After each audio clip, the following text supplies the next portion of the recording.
Opening credits. Pomsky Life, a beginner's guide to owning and loving a Pomsky. Written by A.D. Cabrera. Narrated by Araceli Gote. Introduction. Welcome to Pomsky Life.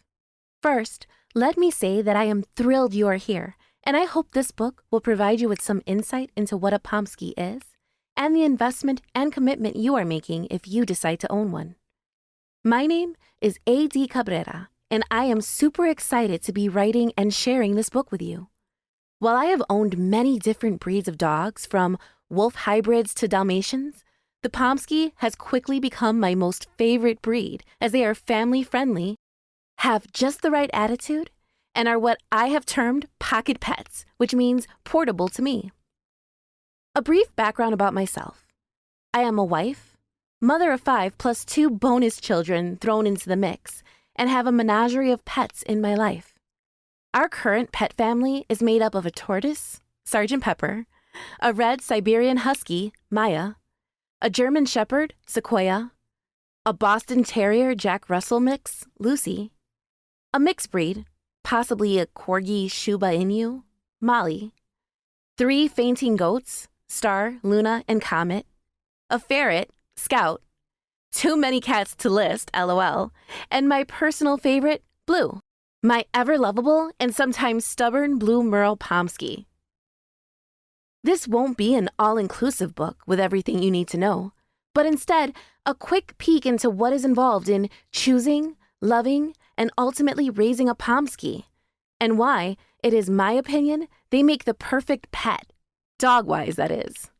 I must admit here that I have and most likely always will be a dog person. Other animals are great, and most make good pets too. But for me, nothing takes the place of a soft, loving, and loyal dog.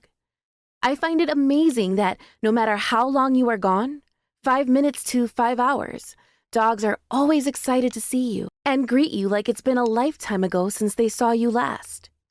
With all that said, welcome, and let's dive right in. Pomsky defined. In choosing a new dog, it was important to me to have one that was smaller, easily able to travel with, smart, trainable, able to learn tricks, and most of all, family-friendly, not just a one-person dog. I have owned many dogs of various sizes, and the small to medium ones seem to fit my lifestyle the best. So, after a bit of research, I landed on the Pomsky. The results of my research had me choosing Blue because I fell in love with her puppy photo, and, as stated earlier and noted on the cover, she is blue Merle in color, has blue eyes, and is on the smaller size, weighing in at 11 pounds. She met my portability factor and is my favorite pocket pet. While I can't carry her around in my pocket anymore, she is small enough to carry in my arms at any given time. Now, more on the history of the breed. The Pomsky is a relatively recent breed of dog that is created via artificial insemination and is 50% Pomeranian and 50% Siberian Husky. Due to this, the Pomsky is often referred to as a crossbreed rather than a breed of its own. This is simply because there are strenuous guidelines to developing standards and establishing desirable traits in order to become a recognized breed by dog clubs, such as AKC and CKC. Thus, it will most likely be several years before the Pomsky is officially recognized as a standalone breed. Regardless, this creation process results in a super cute, cuddly pup that resembles a miniature wolf or a small fox at birth.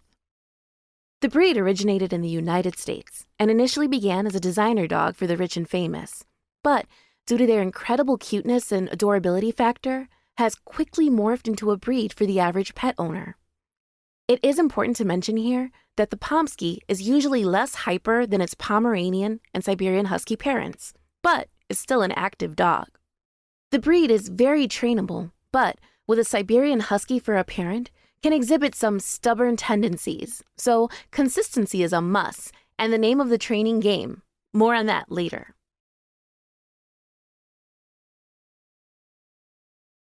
Pros and cons to owning a Pomsky. It is my opinion and experience that there are more pros than cons in owning a Pomsky, but I will share their unique characteristics and let you be the judge.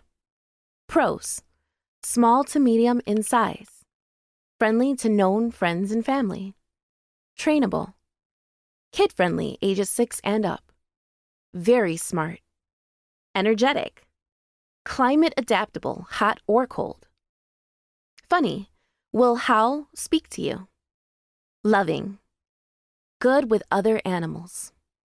Cons: shy around strangers, mouthy bark tendency, anxious in new or different surroundings, need consistency, wary with kids under 6 years old, can be willful and stubborn, large fenced-in yard, double-coated grooming required.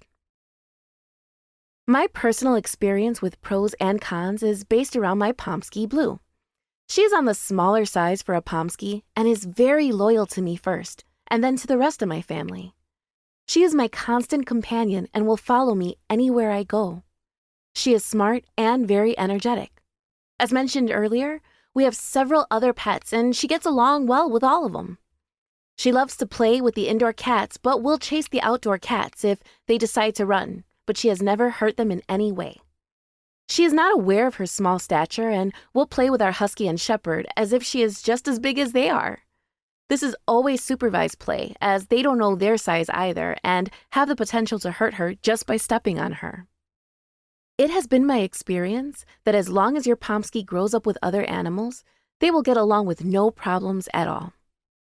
Since Blue has a double coat, she is happy in any temperature, and as we live in northern Florida, that is mainly hot weather, but sometimes cold for brief periods in the winter. She loves water and will swim with ease in the lake or at the beach. She sheds lightly year-round, but has 2 large sheds in spring and fall, when her undercoat falls out. Sweeping and/or vacuuming is a daily activity. She is very attached to me. She does exhibit some anxiety when I leave the house, and she can't go with me, but a good bone or her favorite toy usually keeps her busy until I return. Due to her small size, she is able to escape our fenced yard, and when that happens, it is super difficult to get her back. She becomes willful and will not listen as she is enjoying the freedom of exploring another area, mainly the neighbor's yard. She does eventually tire out and return on her own if we have been unsuccessful in catching her.